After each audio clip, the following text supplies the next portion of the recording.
Community recognition segment, which is to recognise the diversity of the Ugandan culture. So in the house.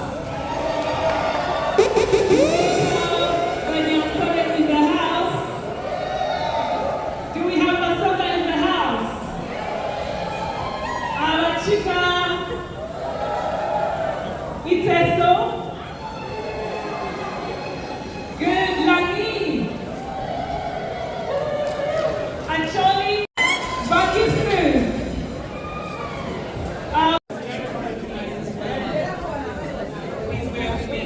So we have the Uganda community in the UK. Ambassador, you're welcome to tonight's event. Ladies and gentlemen, let's welcome our ambassador.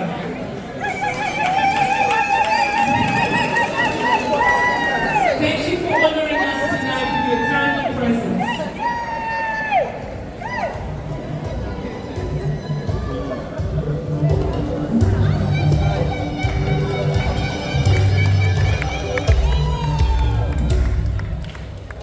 Ladies and gentlemen, please get up on your feet. Let's welcome our ambassador. The one that looks after us here in the Diaspora. Thank you for honoring her.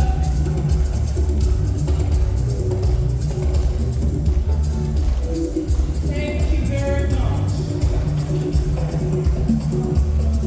It's Ugandan culture to honor those that have gone ahead of us. So thank you for keeping the heart straight.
An amazing initiative. Wow.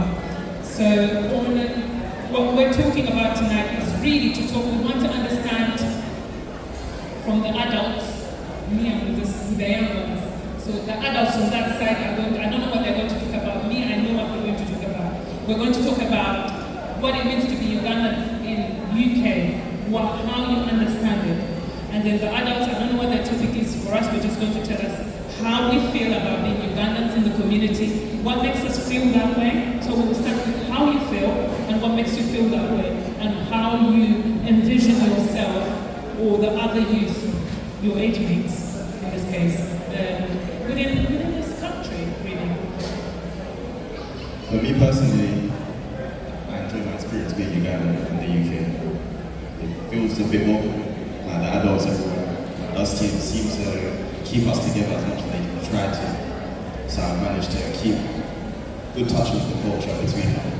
being from the UK and growing up here, like my parents just speak to me and stuff like that, for us to reply. So it's not been too hard to integrate in that sense. Yeah, did you take it? You can understand Uganda? Yeah. Okay. If you could say one or two things in Uganda, we would love to hear that. Livia Yange, jadi tamu dia datang kan, dia tidak mahu. Oh, there you go. Now, before David goes on, one of the things that we have as a big problem is that the young Ugandan thinks you don't understand them. You have failed to understand that for them they're living a modern life. Babadeke, you're in Masaka. You're no longer on the same spectrum as their life, you know, because then they have been born here, so it's very different for them. What is your experience living around that, and how would you think we need to bridge that gap? Thank you so much. So when I came to live here in the UK, I was 10 years old. So I understand the young people's experience of having having two identities. One you have outside. The elders can also understand the experiences that young people are facing in the outside world with their friends, with their education, with their environment. Again, that's really important. That's the first step. Amazing. You said something about creating an intergenerational space. Let's get the framework, right? Okay. David, when you listen to her talk about the fact that when you enter home, you're a Ugandan. When you walk out there, you're a British man. What has been the number one challenge, for example, for you as a Ugandan living in the United Kingdom? Navigating it and being able to still express yourself. Well, I haven't faced many challenges so far, but I would say let's have a conversation. It's very important that we listen to what is going on here, because if we walk away from this place and we haven't walked out with something to learn, we would have wasted a lot of our time. So please, let's pay attention as much as we can. Gladys, there's someone who is sitting right next to you. Before I go to my other panelists, please help us introduce them.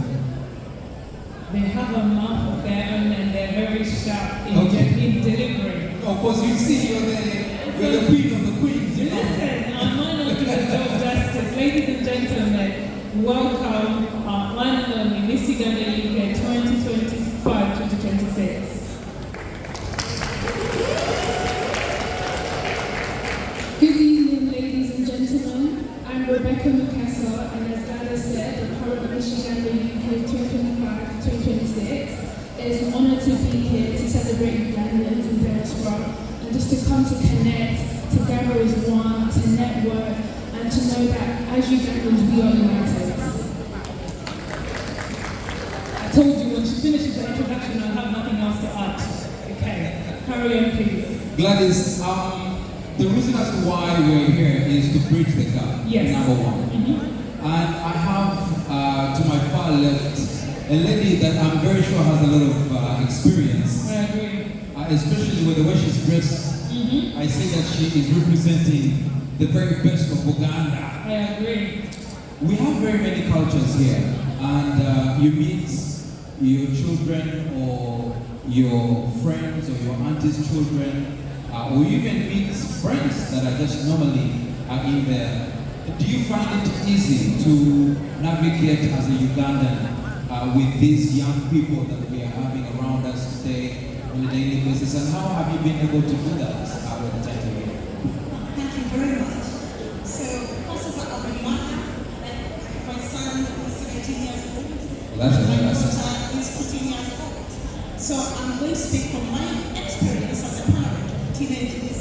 And I'm also a social worker with the children and young people.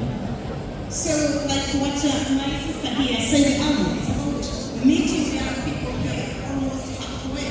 We need to understand, like you said, your parents said, the moment you enter the house, this is Uganda. But that creates a lot of pressure on young people because they are British as they call themselves. So what do? We teach our children our values. And each family has values.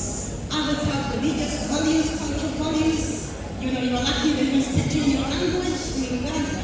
But for me, my husband is from the north and I'm from the east. So we don't have a common language apart from English. But that's not the main issue. It's about teaching them the values of your culture. Say, for example, how do women behave, how do men behave, and then we model behavior. Because our children are very observant. They see how we communicate, how we respect each other, and handle ourselves. And I believe young people learn more by observing than just being taught about. So we have a big role here to play, and we empathize with young people because the pressure of social media, because at the moment, like the celebrities model our children, so we need to have that relationship with our young people.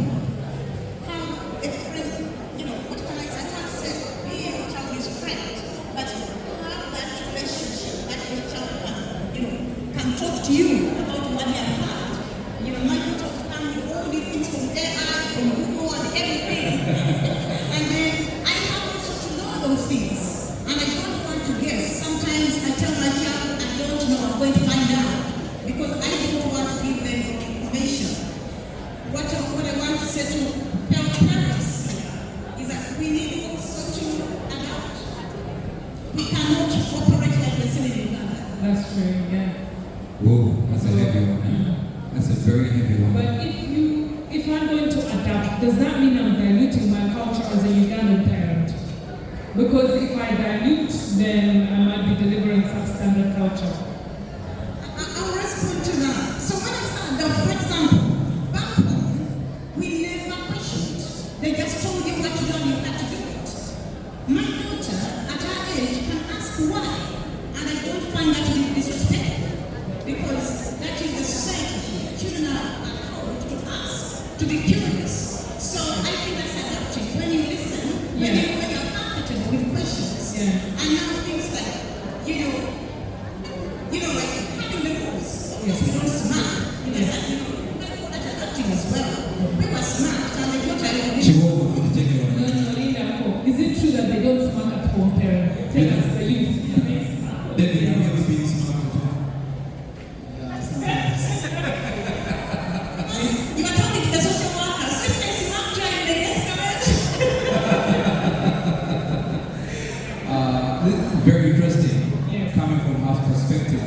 I feel like when it comes to there is something here that needs to be understood. So the adults don't say, me, I came like this, I'm not changing, this is what I know, this is what we will do, I am old, you're young, you know? And say, this is what we're doing. So we appreciate, I feel that the point there is, as adults, we cannot stay on our high horse and deliver this speech of culture. 100%. We will meet resistance. Yes. I wonder what these young people have to say. We have a social worker over there, so you were saying. I do think it's important to keep our culture alive because one thing about culture, it connects to identity, and for you to understand who you are, and in particular, I'm a Ugandan woman, even though I'm born in the UK, my heritage, my ethnicity is Ugandan, and the best way to keep that alive is to be connected to my culture, and then I'll be then able to pass that on to my children, and they will pass on to. I think the difficulty in particular is when it comes to speaking. So I understand Uganda because my parents spoke at home and they still do speak it, but then I struggle to speak it back. And so I guess sometimes that can be, you can put like a down on your spirit, like, oh, I understand my language, but then I can't speak it back. So I guess what I'm currently working on is being able to speak Uganda fluently, just as much as I can understand it fluently.